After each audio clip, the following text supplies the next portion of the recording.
அமெரிக்காவில் ஒரு சாதாரண ஏழை குடும்பத்துல பிறந்து ஒரு நிறுவனத்துல சாதாரண பணியாளரா சேர்ந்து காரை கண்டுபிடிச்சு கம்பெனி ஆரம்பிச்சு பெரிய கோடீஸ்வரர் ஆனவர் தான் ஹென்றி போர்ட். ஒரு தடவை நிருபர் ஒருத்தர் ஏழ்மையில பிறந்து பெரிய பணக்காரராக முடிஞ்ச வெற்றியோட ரகசியத்தை கொஞ்சம் சொல்லுங்கன்னு கேட்டார். அதுக்கு போர்டு, ரகசியம்னு ஒன்றும் கிடையாது, முதல்ல மற்றவங்களோட நோக்கத்தையும் போக்கையும் புரிஞ்சுக்கணும், அடுத்து முயற்சியோட கூடின கடின உழைப்பு இருக்கணும், பிரியமான வேலையா இருந்தா எப்பவுமே கடினமா இருக்காது, எல்லா வேலையும் ஊக்கத்தோட செய்யுங்கன்னு சொன்னாரு.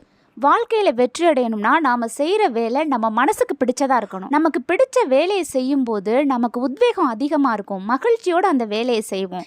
எவ்வளவு கடினமான வேலையா இருந்தாலும் சோர்வே தெரியாது, விருப்பத்தோட அந்த வேலையை செய்வோம். அதுல நிச்சயமா நம்ம வெற்றி அடைவோம். பிடிச்ச விஷயங்கிறது ஒவ்வொருத்தருக்கும் வேற வேற மாதிரி இருக்கும். ஒருத்தவங்களுக்கு பாட பிடிக்கும், ஒருத்தவங்களுக்கு ஆட பிடிக்கும். அது மாதிரி உங்களுக்கு பிடிச்ச விஷயத்துல உங்க வேலையை அமைச்சுக்கிட்டீங்கன்னா கண்டிப்பா நீங்க வெற்றி அடையலாம்.